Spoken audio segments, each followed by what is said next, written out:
Hi guys, Vechs here. Welcome to World of Warships, and it's time for some very sneaky ninja destroyer play from the Japanese.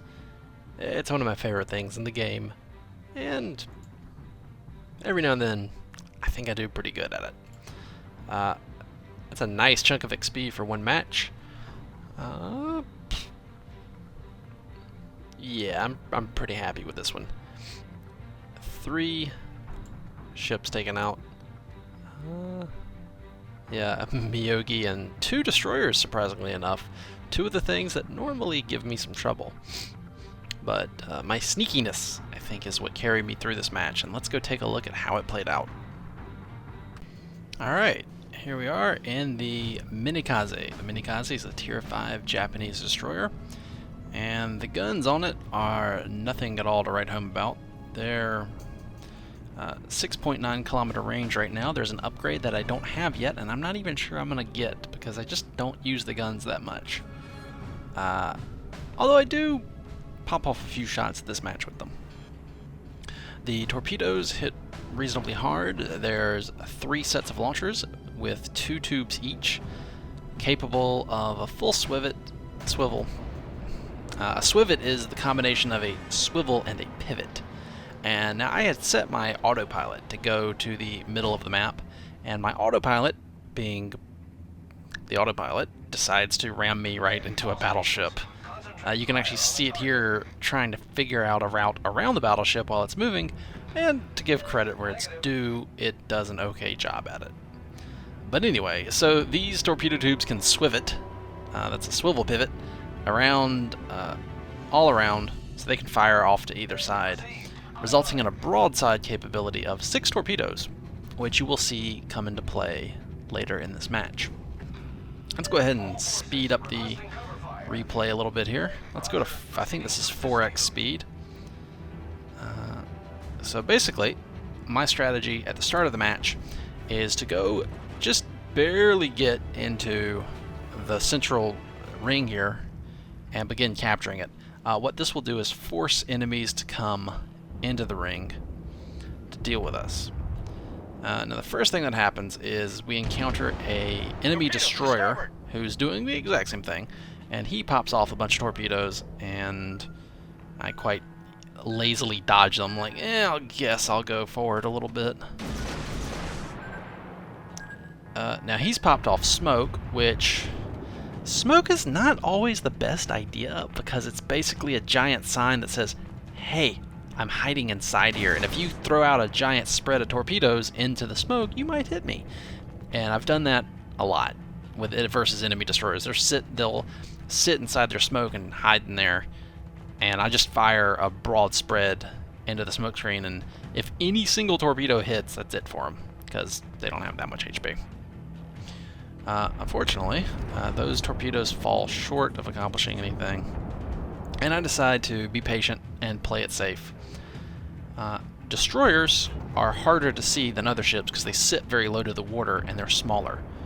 So they don't get revealed as soon as, say, a giant battleship with a huge tower sticking up at the water that you can see from, like, literally kilometers away.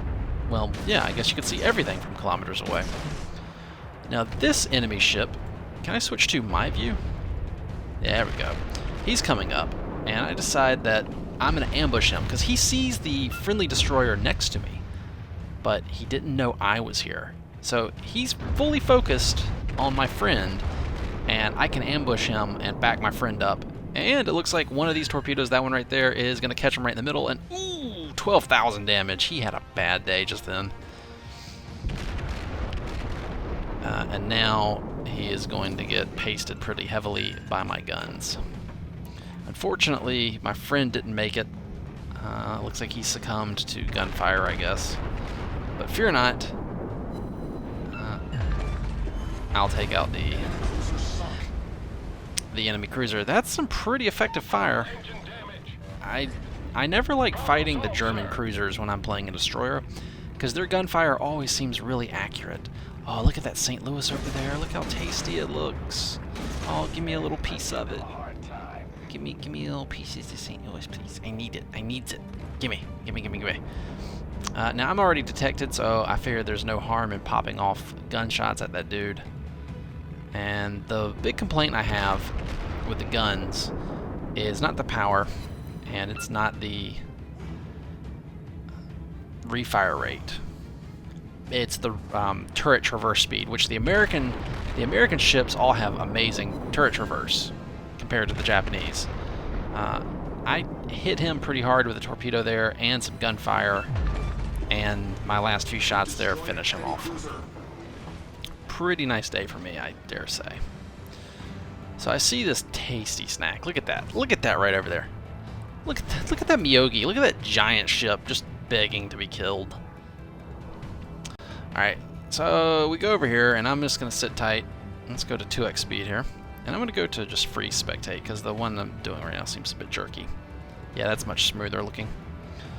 The Miyogi is shooting at my friend, because I dropped off detection again. And there's an enemy cruiser over there as well. Now, when I get detected, I'm like, you know what? I'm detected. I may as well go ahead and start shooting at this dude. So I do. And I actually do some decent damage to him, surprisingly enough. But my favorite part of this is right here. Let's just... Oh. So his secondary guns are just fighting for their life, trying to shoot me. And look at this. Look at this mess right here. But I want to show you what happens here. Watch very closely. And this is a tip I can recommend. Is you watch that central aiming point, the recommendation point, closely. And do you see what's happening? It's actually moving to the right.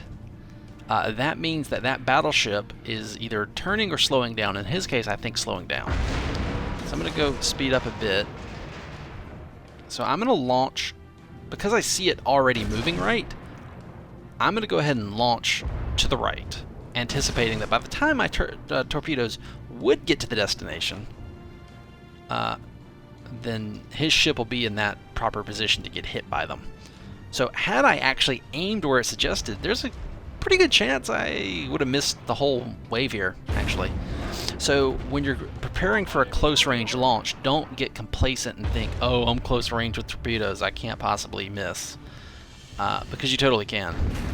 Now, thanks to my corrections here, 1, 2, 3, 4, wrecked.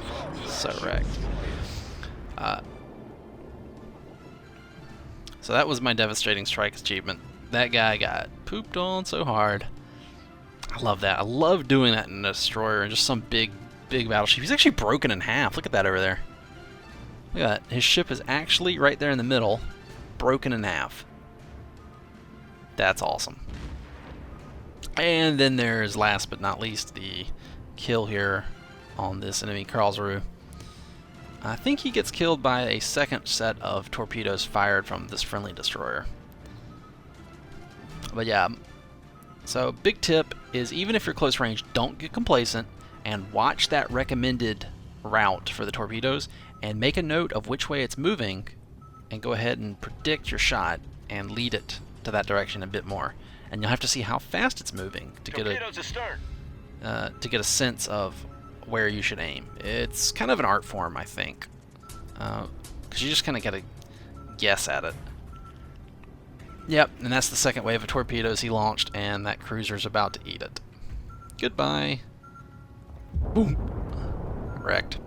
Well, anyway, I hope you guys enjoyed this Sneaky Ninja Destroyer gameplay video. This was a very fun match for me.